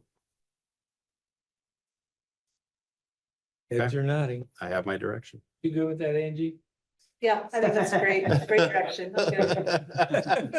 I didn't see you nod yet, though. Are you good? If you are, now I am. Okay. All right, good. Let the record reflect. Thank you, Your Honor. All right, very good. Do we have any correspondence? Matthew? Reports, Pete. Thank you, Your Honor. Tomorrow night, the home show kicks off. This has been a great lift done and great service provided by a number of city departments to the home builders as they're getting this all ready to go to invite a number of people out to Shadow Creek West. Also want to give a shout out to our friends at Vista. This is the home show doesn't happen without them being such a good partner with the city already and being willing to take on that significant lift to bring in all these builders and into that space. So Vista continues to be a really great partner to us, and we'll want to make sure that we, in our communications, give them a good shout out as so many people are coming into Shadow Creek West. Then over the next 4 weeks, we're going to be very active in our earned media spaces and across all the city's controlled communications platforms. Starting next week, tonight you all approved the strategic planning priorities. We will then be promoting those next week, in addition to sort of taking another crack at talking about the great results from the resident survey. Expect that in Tuesday, Wednesday, Thursday timeframe. Then we're going to get into a tougher story. The week after that, we will be doing our storytelling with our friends at Urbandale about the Greenbelt Trail Detour, which will go into effect starting October 1st. We got some tough news from the DNR, or excuse me, from the Department of Transportation, IDOT, earlier this week during our communications check-in. Because of the conditions during construction there at the bridge over Walnut Creek where the trail passed underneath today, it's possible that that trail section will be closed as late as the end of 2025. So this is a major disruption for a beloved amenity in the city, and it's going to cause some pain. And so we want to make sure as we're communicating this, that we're absolutely forthright, and also giving people a sense that there's a plan here, how we're going to get to good. And at the end of the day, once all the construction's done, it's going to be a better trail experience than what they have today, with more connections up into Urbandale and also a parallel trail that runs on the north side of Hickman Road with protected ways for cyclists and pedestrians to get through the interstate. I want to pause there for a second because that's some tough news. Are there any questions that people have about that at this point? Any indication from IDOT why? So at one point, they thought maybe as early as end of spring, beginning of summer 2025, if it could open up. What we heard earlier this week is that they've got both substructure and superstructure work to do that. And while they're doing any of that, it won't be safe, even with some sort of covering for the trail users, to have people going through that corridor. I still am pressing them to give us even additional detail. Hasn't come yet, but we'll keep on them throughout this month to make sure they give us as much detail as we possibly can. But to be on the safe sides and set reasonable expectations with our audiences, I think we're gonna need to represent that it could be all the way through the end of 25 that that trail is closed.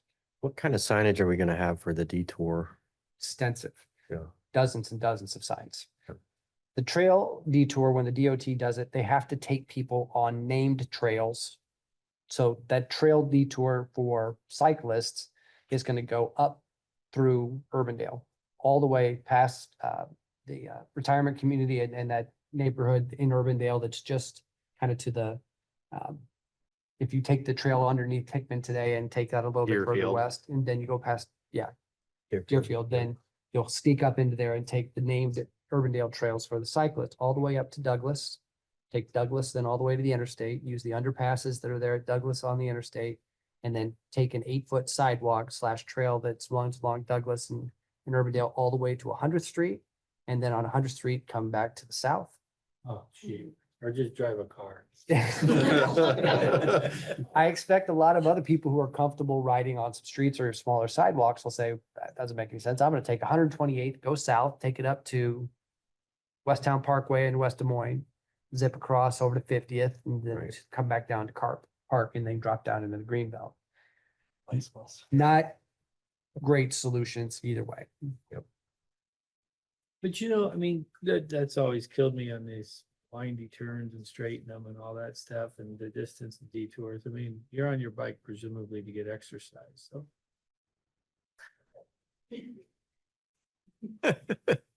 Thanks for the lecture. We'll take a couple extra blocks. Dozens and dozens of signs. Most of those for the trail detour are going to be going up in Urbandale. There is another detour that's, they're calling sort of the pedestrian detour, which comes up 123rd Street through our neighborhood, Councilman, crossing getting to University. They do need to cross University though at some point because on the north side of University, as it goes over the interstate, there is not a sidewalk. Right. Going on the Sidewalk is actually on the south side. Now, all of this kind of gets us thinking, all right, not ideal. How do we make it as safe though as possible still for people using? So we've already had good conversations with our public safety and police and fire, did that again today, just making sure everybody is aware of what's coming. The other thing we've raised with the DOT is especially at Hickman and 100th, where we potentially are going to have grade crossing for walkers, cyclists, you name it. Can we get some paint out there on the road to indicate the crossing space? Right now, they're not planning any big message boards there, but they are going to have the orange detour signs up. And then there will be orange detour signs marking both the route that comes into Clive and the route that will go into Urbandale at multiple locations. Because especially with the route in Urbandale, there's a lot of twisting and turning, and those signs will need to, for traffic that's coming on the trail heading east, they'll see their first signs when they get to the cutoff that would take you up into Urbandale today. Because that's where the sort of detour route would be the actual indication where the trail is closed. Right now, they're proposing to put that at the Campbell entrance off the trail. On the other side of the detour, they will sort of close the trail and not make it passable at 114th Street because they still want to keep that access between Porter Shelter and 114th and up to City Hall and the library and the aquatic center open. But they will indicate that the detour starts on that side at 100. But there'll be signage there to indicate that there's still access to Yeah. the aquatic center, the library. So we're gonna have some pain on this So one. it begins. Yep, and it'll be with us for quite some time. And I Two think, better- and I think it's also good to keep in mind too, again, with pain comes a good final condition of what this new interchange will provide in terms of accessibility on the north side of Hickman in terms of being able to cross through the interstate with, you know, a tunnel under the interstate, pedestrian bridges over the ramps, connection underneath Hickman Road, taking you down to the Greenbelt Trail, much safer, accessible bike pedestrian condition through that interchange when it's all said and done.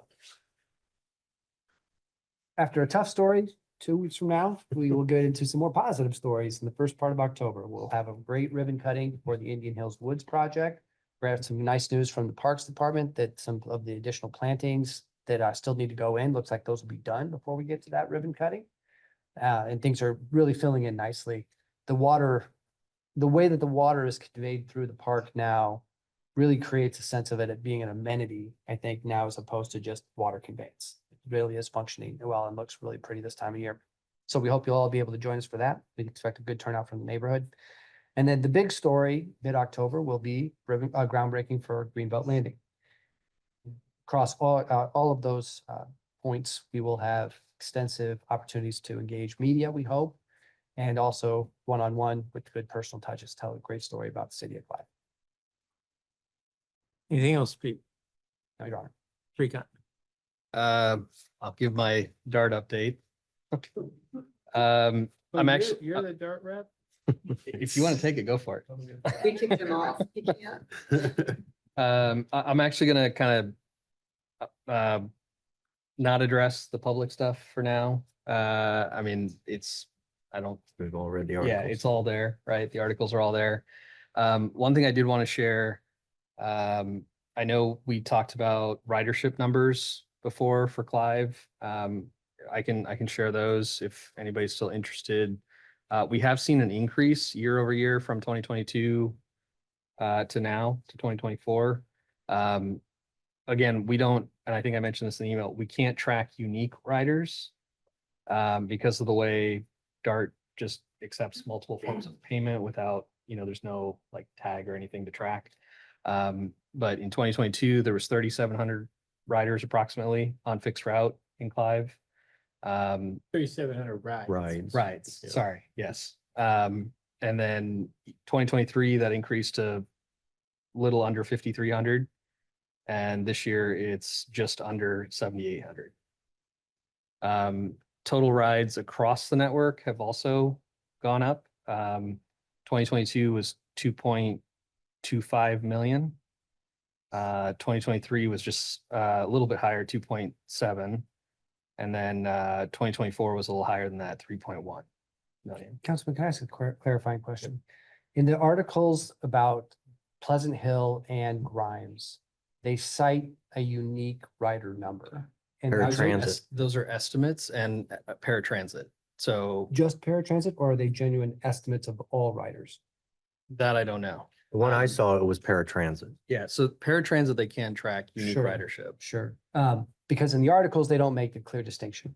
And so they may be citing paratransit number there, but the way that they've written them, it makes it look like it was just a no-brainer decision for Pleasant Hill and Grimes because it was such a tiny number. When you say 600,000 for 13 riders, I think is what it was for Yeah, Pleasant Hill. and I It don't looked know- like not great journalism, I guess. I don't know about the Grimes one, but the Pleasant Hill article did say an estimated 13 people. So could they create an estimate for Clive? I don't think DART created that estimate for. Pleasant Ah. Hill. Probably came from Pleasant Hill. Yeah. Oh, even another ding to the journalism there. So, yeah, and I don't know that for sure, but I'm just going off of Yep. previous discussions. So, I guess too. I don't want to go too deep, but that's 7,800 rides. That is, every time I get on, it's a ride. Mhm. And Yep. if I get off at the transfer station and I get back on, it's another ride to finish my route somewhere, right? Is how I understood it. Right. Yeah. that's- yes, that's but a- I don't know how they track that once you get to like Central Station, for example, right? Because again, they're not tracking me and Right. where I'm going to. Tracking They're your just, ticket. yeah, they're saying, okay, I got my ticket on Route 52, right? But that would be counted as a ride in Des Moines, now, if you're Right. And switching at Central Station. I guess that's right? what I So- mean, right? Like, I don't think that would count towards our. numbers. Correct. 21 21 rides a day. That's, what. Yeah, I just did that Right, math too. so, Well, that's like 10 people, and if you Yeah. go, A day. well, right, because if you go, I gotta go there and back. right? So yeah, you're talking about maybe 10 people a day, maybe.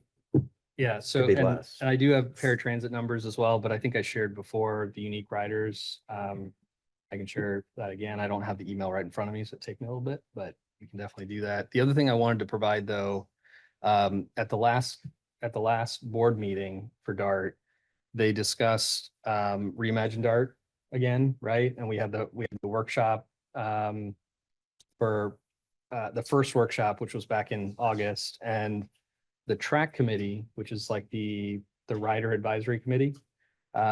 They actually kind of went through the recording and kind of did their own voting as to what they thought was important, right? The whole point of that workshop was pick the three things that are most important for whatever DART looks like, right? They were mostly, well, actually I take that back. They weren't mostly in line. They were close, but there were some poignant differences, I thought. Equity was definitely something that both groups chose. But the commissioners chose more of that value and productivity side for the other two. The track members chose connectivity and customer satisfaction as their other two main ones. And the reasoning, I did ask, like, why did they pick those three? The main one that the track rep talked about was connectivity, and basically that right now it's really hard to get from one spot to another without making a bunch of transfers. And so it takes an hour or 2 hours to get somewhere. They'd really like to see that number come down. The other update I want to provide, hold on. You're looking at a print packet? Yeah. We're gonna be here a lot now. Page 4. Uh, Go along. So this kind of goes with the ridership numbers, actually.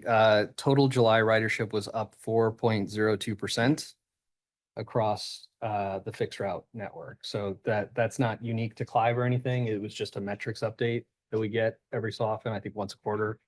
Can you tie that to revenue next time, like 4% riders equals, extra 100 grand or whatever? Well, Because but that's weird.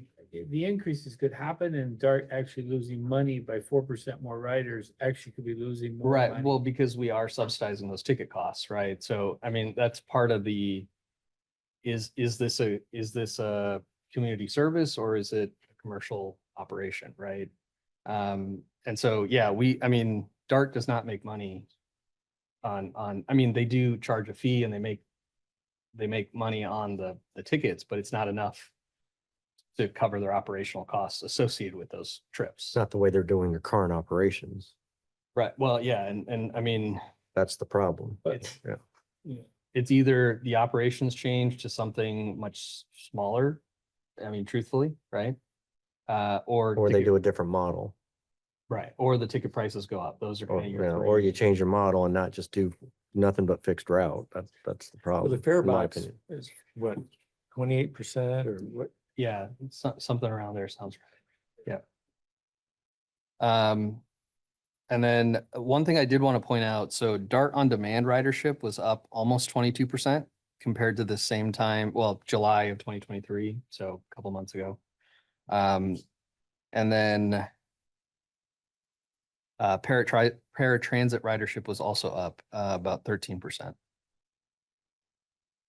So, Just to remind you, the argument to keep going back with is DART on demand is up, and that's great. But they did also increase their footprint on who they were offering it to or how they were offering it in Ankeny and West Des Moines. And to that point, it's only up. Those numbers are only up in Ankeny and West Des Moines because that's the only place it's offered, right? Right. A little in Urbandale, that little spot over there, last mile thing. yeah. So Clive really is the prime candidate for, I mean, they're the most prime because of their width and their length to do it inside Clive for that DART on demand. Ankeny's is inside Ankeny, right? I mean, here, got a mile. Yeah, no, I've mentioned it every time it comes up, right? I mean, we're taking riders into West Des Moines, Urbandale, Windsor Heights, Waukee, right? Well, Waukee does. But, like you said, it's the perfect candidate for that. Otherwise, Listened in 5 years. So. What's that? They haven't listened in 5 years. Well, I think it's just the funding, everything comes back to the funding. Well, it thing. took Ankeny to threaten to get out for DART to say, okay, have DART on demand, right? True, yeah. I'll spare you the rest of the packet. Those were the highlights I wanted to cover. Totally. They are reading. But yeah, I mean, the rest of it is, with the public articles and things like that, I think it is, and I will say at the workshop even, you could tell that there was friction between, what is the city, maybe friction's not the right word, but there was Mention. tension, yes, thank you, as to what is Des Moines gonna do versus, okay, what are we doing here as a group versus, Des Moines got their own study. They're looking at, what's right for their city, so you could definitely tell that tension was there, and I think maybe some of the articles you're seeing in the media are a result of that, obviously. But yeah, it'll be interesting as we all know, there'll probably be more meetings. Tuesday is See the you. next workshop. Yeah, Tuesday is the next workshop. Tuesday afternoon. I will have to join virtually, unfortunately, so if anybody can join in person, I think it would be good to have somebody in the room. Because, sometimes it's hard to interject over virtual presence. All I got. Oh, you got, all right. That's enough. I have nothing tonight. Number of new ribbon cuttings, new business in Clive opening up, which is always a good thing, and moving forward with the 3 to 5 supervised campaign on advocacy and education. Very good. Thank you, Eric. Susan? Nothing? No report, Your Honor.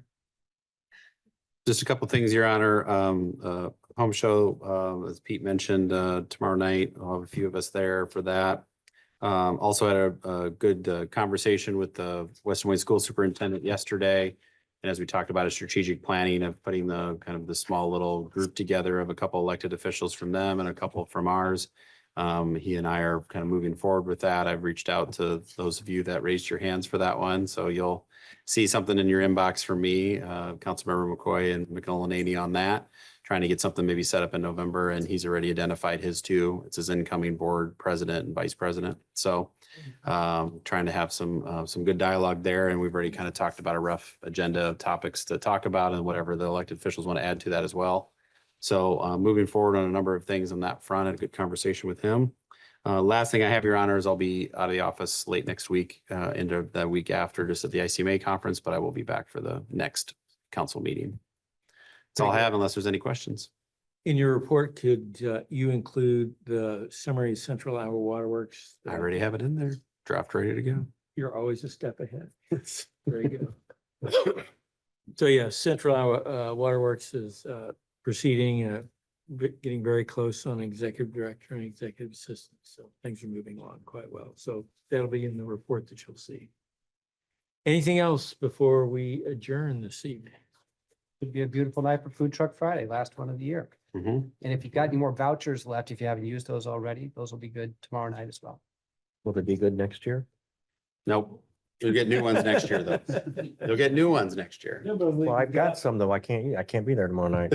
I got something else I gotta do. With that, we'll adjourn at 8:02.